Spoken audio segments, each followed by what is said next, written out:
नमस्कार साथियों, स्वागत है आपका अपने चैनल स्टडी बुक पर। मैं आशीष शर्मा आज आपके सामने इनइक्वालिटी की क्लास नंबर 5 लेकर आया हूँ। इससे पहले हमने पहली दो क्लास पे हमने सेम फेसिंग पर चर्चा की थी, उसकी बाद की दो क्लास में अपोजिट फेसिंग पर चर्चा की थी और आज मैं आपके सामने नॉट इक्वल टू लेकर आया हूँ, यानी बराबर नहीं है। ये केवल बैंकिंग के लिए होगा। आने को तो ये किसी भी एग्जाम में आ सकता है कि एसएससी में पूछा जा सकता है। पहले एसएससी में इनइक्वालिटी का कोई भी रोल नहीं था, लेकिन एसएससी में भी पूछ ले इस बार, तो क्या पता नॉट इक्वल टू भी एसएससी में इस बार आ जाए। लेकिन स्टेट एग्जाम में नॉट इक्वल टू जरूर होगा। नॉट इक्वल टू का मतलब है यानी बराबर नहीं है, या तो बड़ा होगा या छोटा होगा। जैसे मैं आपके सामने बात करूं, ए बराबर नहीं है बी के, बी बराबर नहीं है सी के, यानी A not equal to B, B not equal to C. यानी अगर मैं ए की वैल्यू 20 मान लूं, ए की वैल्यू 20 रख लूं, बी की वैल्यू ए की वैल्यू 10 रख लूं, बी की वैल्यू 20 रख लूं और सी की वैल्यू 30 रख लूं, तो मैं ऐसा क्या बोल सकता हूं आपको, ए छोटा है सी से। क्या है? ए छोटा है सी से। अगर इसी बेस पर मैं ए की वैल्यू 30 रख लूं, बी की वैल्यू 20 रख लूं और सी की वैल्यू 10 रख लूं, यानी 30 बराबर नहीं है 20 के और 20 बराबर नहीं है 10 के, तो ए और सी के बीच का संबंध क्या होगा? ए व सी के बीच का संबंध। हमें इसमें क्या बताना? ए और सी के बीच का रिलेशन, यानी ए बड़ा होगा सी से। और अगर एक बार में ए की वैल्यू 30 रखूं, बी की वैल्यू 20 रखूं और सी की वैल्यू 30 रखूं, तो ए और सी के बीच का संबंध ए बराबर होगा 30 के। यानी जैसे हमने अपोजिट फेसिंग पढ़ी थी और अपोजिट फेसिंग में मापने के 3 पैमाने थे, या तो कोई व्यक्ति किसी से बड़ा होगा, या कोई व्यक्ति किसी से छोटा होगा, या कोई व्यक्ति किसी के बराबर होगा। तो नॉट इक्वल टू में भी ए सी से छोटा हो सकता है, ए सी से बड़ा हो सकता है, ए सी का बराबर हो सकता है। यानी ए सी से छोटा हो सकता है, ए सी से बड़ा हो सकता है, या ए सी के बराबर हो सकता है। तीनों पैमानों तीनों मापने के पैमाने हैं, इसलिए इसे क्या नाम दिया गया? No relation. और इससे पहले अपने क्लास में नो रिलेशन की क्लास में क्या पढ़ा था? छोटा होगा या बराबर होगा या बड़ा होगा। अगर क्या है, जब तीनों बात अलग अलग ऑप्शन में आ जाए, जब तीनों बात अलग अलग ऑप्शन में आ जाए, तो वहां पर क्या बनेगा? आइदर और, या तो बड़ा होगा या छोटा होगा या बराबर होगा।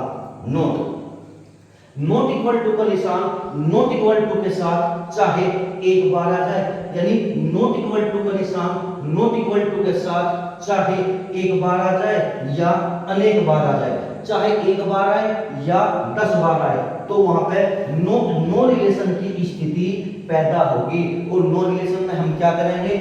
या तो बड़ा होगा या बराबर होगा या छोटा होगा, तो वहां पर नो रिलेशन की स्थिति होगी। और नो रिलेशन की स्थिति में बड़ा भी होगा, छोटा भी होगा और बराबर भी होगा। मैंने आपके सामने क्या बोला? जब नॉट इक्वल टू का निशान चाहे एक बार आ जाए या अनेक बार आ जाए, जैसे A not equal to B, B not equal to C और C not equal to D. यानी ए बराबर नहीं है बी के, बी बराबर नहीं है सी के और सी बराबर नहीं है डी के। अगर मैं आपके सामने ए और सी की बात करूं, ए और सी की बात करूं, तो नॉट इक्वल टू का निशान नॉट इक्वल टू के साथ में चाहे एक बार आए या 10 बार आए, तो ए और सी के बीच का रिलेशन कैसा होगा? ए और सी के बीच का रिलेशन होगा नो रिलेशन। और नो रिलेशन की स्थिति में हम क्या होगा? या तो बड़ा होगा या बराबर होगा या छोटा होगा। अगर मैं आपके सामने दूसरे की बात करूं, ए और डी के बीच का रिलेशन बताऊं, ए और डी के बीच के रिलेशन में नॉट इक्वल टू और नॉट इक्वल टू, यानी अगर नॉट इक्वल टू के साथ में नॉट इक्वल टू चाहे एक बार आए या अनेक बार आए, तो वहां पर नो रिलेशन की स्थिति पैदा होगी। यानी ए और डी के बीच में भी नो रिलेशन होगा, या तो बड़ा होगा या बराबर होगा या छोटा होगा। अगर मैं आपके सामने बी और डी के रिलेशन की बात करूं, बी और डी के रिलेशन की बात करूं तो बी और डी के रिलेशन में भी नॉट इक्वल टू होगा, यानी बी या तो बड़ा होगा या बराबर होगा या छोटा होगा। जैसे आपके सामने में एग्जांपल एक उदाहरण लिया, जैसे A not equal to B, ए बराबर नहीं है बी छोटा है सी से, तो इसमें इस पर ए और सी के बीच का क्या रिलेशन होगा, ए और सी के बीच का क्या रिलेशन होगा। यानी नॉट इक्वल टू हमेशा दो बातों को दर्शाता है, नॉट इक्वल टू हमेशा दो बातों को दर्शाता है, यानी जब कोई किसी के इक्वल नहीं है तो या तो बड़ा होगा या छोटा होगा, जब कोई किसी के इक्वल नहीं है या तो ग्रेटर देन होगा या लेस देन होगा, या तो कोई किसी व्यक्ति से बड़ा होगा या बराबर होगा। जैसे मैं किसी दूसरे व्यक्ति, कोई मेरा दोस्त है, अगर मैं उससे बराबर नहीं हूं और मुझे उसके बारे में पता नहीं, तो या तो वो मेरे से छोटा होगा या मेरे से बड़ा होगा, क्योंकि जब उसने क्या कहा बराबर तो नहीं है। यानी क्या होगा, नॉट इक्वल टू हमेशा अपने साथ दो, एक तो लेस देन और एक ग्रेटर देन, दो प्रतीक एक साथ लेकर चलेगा। जैसे मैं आपके सामने एक एग्जांपल की बात करूं, जैसे कथन है A not equal to B, A B के बराबर नहीं है, बी छोटा है सी से, तो ए और सी के बीच का संबंध क्या है। यानी अगर मैं इसे पूरे कथन को इस प्रकार लिख लूं, क्या नॉट इक्वल टू क्या चीज दे रहा, दो बातों को दर्शा रहा, ए बड़ा भी हो सकता है और छोटा भी हो सकता है बी से, और बी छोटा है सी से। अगर मैं इसको इस प्रकार लिख लूं, ए छोटा है बी से और बी छोटा है सी से, यहां से हमें एक बात पता चल गई कि ए छोटा है सी से 100% बात सत्य है। लेकिन अगर मैं इसको इस प्रकार लेकर चलूं, ए छोटा है बी से, क्या है, ए बड़ा है बी से और बी छोटा है सी से, यहाँ पर क्या मिल गई, यहाँ पर मिल गई हमें अपोजिट फेसिंग। जब अपोजिट फेसिंग होगी, क्लास नंबर 2 में मैंने आपको बताया था, जब अपोजिट फेसिंग होगी तो वहां पर नो रिलेशन की स्थिति पैदा होगी, और नो रिलेशन की स्थिति में या तो बड़ा होगा या बराबर होगा या छोटा होगा। यानी अगर मैं इस स्टेटमेंट की बात करूं, इस स्टेटमेंट का यहाँ कोई भी रिजल्ट नहीं होगा, 100% कोई भी रिजल्ट नहीं होगा, और जब यहाँ कोई भी रिजल्ट नहीं होगा, या तो AC से छोटा होगा या AC के बड़ा, AC के बराबर होगा या AC से छोटा होगा, और इस स्थिति को हम क्या बोलेंगे, आइदर और की स्थिति। यानी या तो एक सही है या दो सही है या तीन सही है। उम्मीद करता हूं आपकी ये बात समझ में आई होगी, यानी नॉट इक्वल टू की आपकी बात समझ में आएगी। इससे पहले चार्ट में मैं केवल आप लोगों को नॉट इक्वल टू का निशान चाहे एक बार आए या अनेक बार आए तो वहां पे नो रिलेशन होगा। जैसे मैं आपके सामने एक गोल्डन रूल है, यदि नॉट इक्वल टू का निशान बड़े के साथ आ जाए, नॉट इक्वल टू का निशान ग्रेटर देन या लेस देन के साथ आ जाए, और नॉट इक्वल टू का निशान बड़ा या बराबर के साथ आ जाए, और नॉट इक्वल टू का निशान छोटे या बराबर के साथ आ जाए, चाहे एक बार आ जाए या अनेक बार आ जाए, तो वहां पर नो रिलेशन की स्थिति होगी। और नो रिलेशन की स्थिति में अपोज या तो बड़ा होगा या बराबर होगा या फिर छोटा होगा। आपके सामने में एक नोट है, यदि नॉट इक्वल टू का निशान इक्वल टू के साथ आ जाए, यदि नॉट इक्वल टू का निशान इक्वल टू के साथ आ जाए, यदि तो उत्तर नॉट इक्वल टू होगा, तो उत्तर नॉट इक्वल टू होगा, तो उत्तर कौन सा होगा, नॉट इक्वल टू। जैसे मैं आपके सामने स्टेटमेंट लेकर आऊं, 8 स्टेटमेंट में आपको एक बात क्लियर होगी। जैसे ए बराबर है बी के, बी बराबर है सी के।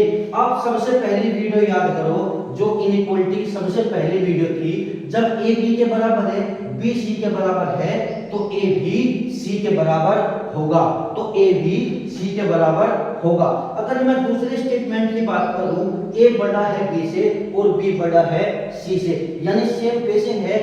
क्लास नंबर 1 पर आओ, जब सेम फेसिंग है तो निशान कैसे, सिंगल निशान है तो निष्कर्ष में भी सिंगल निशान होंगे, तो ए बड़ा होगा सी से, यह भी बात क्या है, बिल्कुल सत्य है। कथन नंबर 3 पर बात करूं, ए छोटा है बी से, बी छोटा है सी से, तो ए और सी के बीच का क्या रिलेशन होगा। यानी जब ए और सी के बीच का रिलेशन पूछा है तो क्या है, सेम फेसिंग है और सेम फेसिंग में ए छोटा होगा सी से। ये बात हम पहले 3 क्लास 4 क्लास में पढ़ ली हमने। अब क्या है, स्टेटमेंट नंबर 4 जो नॉट इक्वल टू का निशान है। आज से यहाँ पे कथन नंबर 4 का ए नॉट इक्वल टू बी और B not equal to C, यानी ए बराबर नहीं है बी के, बी बराबर नहीं है सी के, तो ए व सी के बीच का क्या संबंध होगा। ए व सी के बीच का क्या संबंध होगा। जब मैं आपके सामने ए और सी के बीच की बात करूं, ए और सी के बीच का क्या रिलेशन होगा। यदि नॉट इक्वल टू का निशान चाहे एक बार आ जाए या अनेक बार आ जाए, तो वहां पर नो रिलेशन की स्थिति होगी। और नो रिलेशन की स्थिति में या तो बड़ा होगा या बराबर होगा या छोटा होगा। अगर मैं इसकी बात करूं तो इसमें क्या है, ए सी से बड़ा है और ए सी से छोटा है, लेकिन बराबर की बात इसने नहीं की। और अधूरा निष्कर्ष हमेशा क्या होगा, गलत होगा। तो कथन नंबर 4 का निष्कर्ष गलत होगा। कथन नंबर 5 की बात करूं, ए बराबर नहीं है बी के, बी बराबर नहीं है सी के, तो ए और सी के बीच का क्या रिलेशन होगा। ए और सी के बीच का क्या रिलेशन होगा। जब ए और सी के बीच का रिलेशन होगा तो वहां पर जब इक्वल टू का निशान इक्वल टू के साथ आ जाए तो वहां पर नो रिलेशन की स्थिति होगी। और नो रिलेशन की स्थिति में ए सी से बड़ा भी होगा, ए सी से छोटा भी होगा और ए सी के बराबर भी होगा। ये अपने साथ दो बातों को कैरी कर रहा, ए सी से बड़ा भी है, ए सी के बराबर भी है, और निष्कर्ष नंबर 2 ए सी से छोटा भी है। तो इन दोनों में क्या होगा, आइदर और। इन दोनों में क्या होगा, आइदर और। या तो बड़ा है या बराबर है या छोटा है। अगर मैं स्टेटमेंट नंबर 6 की बात करूं, A not equal to B, B not equal to C, तो ए और सी के बीच का क्या रिलेशन होगा। ए और सी के बीच का रिलेशन होगा जब इक्वल टू के साथ नॉट इक्वल टू के साथ नॉट इक्वल टू एक बार आए या अनेक बार आए, तो वहां पर नो रिलेशन की स्थिति होगी। और आप सभी को पता है नो रिलेशन में या तो बड़ा होगा या बराबर होगा या छोटा होगा। ए सी से छोटा भी है, ए सी से बड़ा भी है, लेकिन ए सी के बराबर नहीं है। जब ए सी के बराबर नहीं है तो निष्कर्ष नंबर अधूरा निष्कर्ष गलत होगा। और दोनों निष्कर्ष कैसे होंगे, गलत होंगे।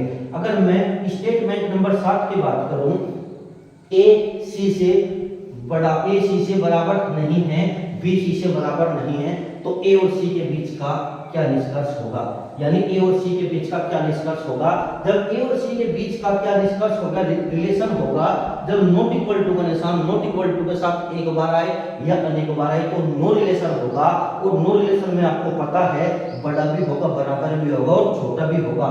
यानी ए और सी के बराबर तो है, ए और सी के बराबर तो है, ए नॉट इक्वल टू सी। हमेशा नॉट इक्वल टू अपने साथ दो प्रतीक को लेकर चलेगा। यानी इसने किसकी बात करी, ए एक बार बड़ा है और ए एक बार छोटा है। क्या हमें ए और सी के बीच में तीनों रिलेशन मिलेंगे।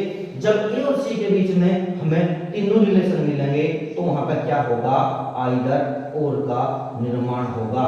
यानी वहां पर क्या होगा, आइदर और बनेगा। और अगर आपके सामने मैं स्टेटमेंट नंबर 8 की बात करूं, कथन नंबर 8 की बात करूं, जो मैंने आपके सामने यहाँ पर नोट लिखा था, अगर आप उस नोट को बड़े ध्यान से देखोगे, क्या है, यदि नॉट इक्वल टू का निशान इक्वल टू के साथ आ जाए, यदि बराबर नहीं है का निशान बराबर के साथ आ जाए तो उत्तर क्या होगा, नॉट इक्वल टू होगा।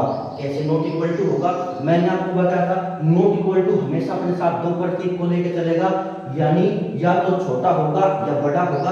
देखो क्या लेकर चल रहा, ए एक बार बड़ा होगा, एक बार छोटा होगा, बी बराबर है सी के। अगर मैं इन्हें दोनों को अलग अलग स्टेटमेंट कर लूं तो क्या, ए बड़ा है बी से और बी बराबर है सी के। और दूसरा स्टेटमेंट क्या बोल रहा, ए छोटा है बी से और बी बराबर है सी के। मैंने आपको सबसे पहली क्लास में बोला था कि इक्वल का निशान न्यूट्रल होगा, इसके होने या ना होने से कोई भी फर्क नहीं पड़ेगा। जैसे ए, अगर मैं बराबर के निशान को छिपा लूं तो आप क्या बोलोगे, ए बड़ा है सी से, और अगर मैं यहाँ से बराबर के निशान को छिपा लूं तो आप क्या बोलोगे, ए छोटा है सी से। यानी इसका उत्तर क्या होगा, एक बार छोटा हो गया और एक बार बड़ा हो गया। या मैं इस प्रकार भी इसका उत्तर लिख सकता हूं और इस प्रकार भी इसका उत्तर लिख सकता हूं, यानी A not equal to C.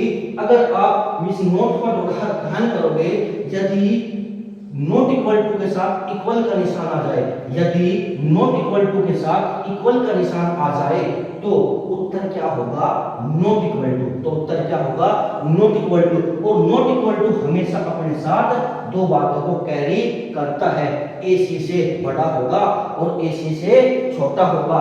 यानी आप सबसे ज्यादा इस गोल्डन रूल में ध्यान देना और इससे आपका हर एक सवाल क्लियर होगा, और नोट पर भी स्पेशल से आप ध्यान देना। आशा करता हूं ये चीज आपकी समझ में आई होगी। इससे पहले वाले चैप्टर में मैंने आपके सामने गोल्डन रूल पर चर्चा की थी, यानी अगर इक्वल टू का निशान बड़े के साथ आ जाए, इक्वल टू का निशान छोटे के साथ आ जाए, इक्वल टू का निशान बड़ा है या बराबर के साथ आ जाए, और इक्वल टू का निशान छोटा है या बराबर के साथ आ जाए, तो वहां पर नो रिलेशन की स्थिति होगी। चाहे तो एक बार आए, चाहे या 10 बार आए, तो वहां पर नो रिलेशन ही होगा। लेकिन एक बात और बोली थी मैंने आपके सामने नोट में लिखवाकर, यदि नॉट इक्वल टू का निशान इक्वल टू के साथ आए तो हमेशा उत्तर आपको क्या देना है, नॉट इक्वल टू होगा। हमेशा उत्तर होगा नॉट इक्वल टू। जैसे मैं आपके सामने क्वेश्चन है, क्या है हमारा स्टेटमेंट है, P छोटा है बराबर है क्योंकि, क्यों छोटा है R से, R बराबर नहीं है S के, S बराबर नहीं है T के, T छोटा है U से, और U छोटा है V से, U छोटा है V से। अगर मैं आपके सामने निष्कर्ष एक की बात करूं, बात किसकी भी, P और V के बीच की बात, P और V के बीच के साथ इन्हीं को नॉट इक्वल टू आ गया, और नॉट इक्वल टू किसी के भी साथ आ जाए, या चाहे नॉट इक्वल टू के साथ भी आ जाए, तो वहां पर नो रिलेशन होगा। और नो रिलेशन में आपको हमेशा तीन बातों का याद रखना है, छोटा भी होगा, बड़ा भी होगा और बराबर भी होगा। देखो निष्कर्ष 1 और 2 में P क्यू से छोटा भी है, P क्यू के बराबर भी है, और P क्यू से बड़ा भी है। ये निशान हमेशा अपने साथ दो बातों को कैरी करेगा, यानी P क्यू के बराबर भी है, P क्यू से छोटा भी है, और P क्यू से बड़ा भी है। निष्कर्ष 1 और निष्कर्ष 2 किस चीज का निर्माण करेंगे, आइदर और का। इतनी बात आपकी समझ में आई होगी। निष्कर्ष 3 क्या बोला, R और T के बीच का रिलेशन, R और T के बीच का रिलेशन। देखो नॉट इक्वल टू के साथ नॉट इक्वल टू एक बार या 10 बार आए, तो आपको हमेशा नो रिलेशन ही बनाना है, और नो रिलेशन में RT से छोटा भी होगा, RT से बड़ा भी होगा, RT के बराबर भी होगा। लेकिन अधूरा निष्कर्ष हमेशा गलत होगा, RT से बड़ा, RT से छोटा भी है, RT के बराबर भी है, लेकिन RT से बड़ा नहीं दिया, और अधूरा निष्कर्ष हमेशा कैसा होगा, गलत होगा। अगर मैं किसकी बात करूं, अगर मैं निष्कर्ष नंबर 4 की बात करूं, निष्कर्ष नंबर 4 पर S और V के साथ क्या रिलेशन है, S और V के साथ नॉट इक्वल टू का निशान किसी भी निशान के साथ में आए, छोड़कर इक्वल के साथ आए, नॉट इक्वल टू का निशान किसी भी निशान के साथ आए, छोड़कर इक्वल टू के साथ, तो वहां पर भी नो रिलेशन होगा। यानी नॉट इक्वल टू का निशान किसके साथ आए, ग्रेटर देन के साथ आएगा, और लेस देन के साथ भी आएगा, तो वहां पर नो रिलेशन होगा। और नो रिलेशन की स्थिति में या तो छोटा होगा, या बड़ा होगा, या बराबर होगा। लेकिन निष्कर्ष नंबर 4 में केवल दो बातों को कैरी किया है, SV से छोटा है और SV से बड़ा है, लेकिन SV के बराबर इसने क्या दे दिया, नॉट इक्वल टू। तो निष्कर्ष नंबर 4 में क्या होगा, अधूरा निष्कर्ष हमेशा गलत होगा। निष्कर्ष नंबर 5 की मैं आपके सामने बात करूं, P और S के बीच का संबंध, P और S के बीच का संबंध हमें फिर से नॉट इक्वल टू मिलेगा, और नॉट इक्वल टू किसी भी निशान के साथ आए तो कैसा होगा, not equal to no relation बनाएगा, और नो रिलेशन में बड़ा भी होगा, छोटा भी होगा, और बराबर भी होगा। लेकिन निष्कर्ष नंबर 5 में भी दो बातों को कैरी किया है, P बड़ा भी है S से, और P छोटा भी है S से, लेकिन P S के बराबर नहीं दिया, तो निष्कर्ष नंबर 5 भी गलत होगा। निष्कर्ष नंबर मैं 6 की आपके सामने बात करूं, निष्कर्ष नंबर 6 की आपके सामने बात करूं, टी और बी के, यानी जब टी और बी के बीच में हमें नॉट इक्वल टू दिया नहीं, जब हमें नॉट इक्वल टू नहीं दिया तो आप क्लास नंबर 3 या क्लास नंबर 4 तक पहुंच जाओ। क्लास नंबर 3 और क्लास नंबर 4 में मैंने आपके सामने अपोजिट फेसिंग पढ़ाई थी, यानी जब अपोजिट फेसिंग हो, अपोजिट फेसिंग में बड़ा भी होगा, छोटा भी होगा और बराबर भी होगा। लेकिन टी यू से बड़ा भी दे दे और टी यू के बराबर भी दे दे, लेकिन टी यू से छोटा नहीं दे, तो निष्कर्ष नंबर 6 भी कैसा होगा, गलत होगा। निष्कर्ष नंबर 7 की बात करो, निष्कर्ष नंबर 7 में क्यू और वी के बीच की बात हुई, क्यू और वी के बीच की बात हुई, और क्यू और वी से तक जाने के लिए हमें नॉट इक्वल टू 2 बार मिले, और जब नॉट इक्वल टू हमें 2 बार मिले किसी भी निशान के साथ में, तो या तो बड़ा होगा या बराबर होगा या छोटा होगा। और निष्कर्ष नंबर 7 में तीनों बातों को क्या किया, कैरी किया हुआ है, तो वहां पर क्या होगा हमारा आइदर और, क्या होगा हमारा आइदर और। आशा करता हूं इस क्वेश्चन से आपका डाउट क्लियर हुआ होगा। अगर मैं अब आता हूं आपके सामने कथन नंबर 2 पर, यानी स्टेटमेंट नंबर 2। P छोटा है बराबर है क्योंकि, Q बराबर है R के, R not equal to, R बराबर नहीं है S के, S छोटा है बराबर है T से, और T बड़ा है बराबर है U के। स्टेटमेंट नंबर 2 दिया हमको। अगर मैं इसके निष्कर्ष की बात करूं, अगर मैं आपके सामने इसके निष्कर्ष की बात करूं, तो किसके बीच का निष्कर्ष दिया, P और S के बीच का निष्कर्ष दिया। P और S के बीच के निष्कर्ष में नॉट इक्वल टू को भूल जाओ, यानी सब पूरी इनइक्वालिटी में बराबर के निशान हमेशा न्यूट्रल होगा, इसके होने या ना होने से कोई भी फर्क नहीं पड़ेगा। यानी अगर मैं इक्वल टू को भूल जाऊं तो नॉट इक्वल टू किसके साथ में आया, बड़ा है और बराबर है के साथ में आया, तो नो रिलेशन की स्थिति बनाएगा, और नो रिलेशन की स्थिति में PS से छोटा भी होगा, PS से बड़ा भी होगा और PS के बराबर भी होगा। ये तीनों बात हमें 2 कथनों में दी, और दोनों कथन क्या हो गए हमारे, आइदर और हो गए, हमेशा क्या हो गए, आइदर और। PS से छोटा भी है, PS के बराबर भी और PS से बड़ा भी है। इतनी बात समझ आई होगी। निष्कर्ष नंबर 3 क्या होगा, R और Q के बीच का संबंध, R और Q के बीच का संबंध, और R और R से Q तक जाने में हमें फिर से क्या मिला, नॉट इक्वल टू मिला। और जब नॉट इक्वल टू किसी भी निशान के साथ मिलेगा तो आपको हमेशा एक बात का याद रखना, वहां पर नो रिलेशन बनेगा, और नो रिलेशन की स्थिति में क्या होगा, R U से बड़ा भी होगा, छोटा भी होगा और बराबर भी होगा। निष्कर्ष नंबर 3 और निष्कर्ष नंबर 4 में क्या होगा, हमेशा आइदर और होगा। मगर मैं आपके सामने निष्कर्ष नंबर 5 की बात करूं, Q और S के बीच की बात है, बड़े ध्यान से देखना। निष्कर्ष नंबर 5 Q और S के बीच की बात हुई। मैंने आपको शुरुआत से पहले क्लास से बोला है कि इक्वल टू हमेशा न्यूट्रल होगा, बराबर का निशान हमेशा न्यूट्रल होगा। अगर मैं बराबर के निशान को यहां से छिपा दूं तो क्या है, Q not equal to S, और सेम बात निष्कर्ष में दी, Q not equal to S, तो निष्कर्ष नंबर 5 कैसा होगा, सही होगा, क्योंकि बराबर के निशान होने या ना होने से निष्कर्ष पर कोई भी फर्क नहीं पड़ता। निष्कर्ष नंबर 6 क्या बोल रहा, निष्कर्ष नंबर 6 S और U के बीच की बात हुई, S और U के बीच की बात हुई। जब S और U के बीच की बात हो गई तो आप तुरंत क्लास नंबर 4 पढ़ो या क्लास नंबर 3 पढ़ो, उसमें S और U के बीच में क्या मिली, हमें अपोजिट फेसिंग मिली। और जब अपोजिट फेसिंग होगी तब भी आप 3 पैमानों को याद रखोगे, या तो बड़ा होगा या छोटा होगा या बराबर होगा। लेकिन क्या निष्कर्ष नंबर 6 ने केवल 2 बातों को कैरी किया, S U से बड़ा भी है, S U के बराबर भी है, लेकिन S U से छोटा नहीं है। निष्कर्ष नंबर 6 ने क्या किया, केवल 2 बातों को कैरी किया, और मापने के केवल 3 पैमाने होंगे, या तो छोटा होगा या बड़ा होगा या बराबर होगा।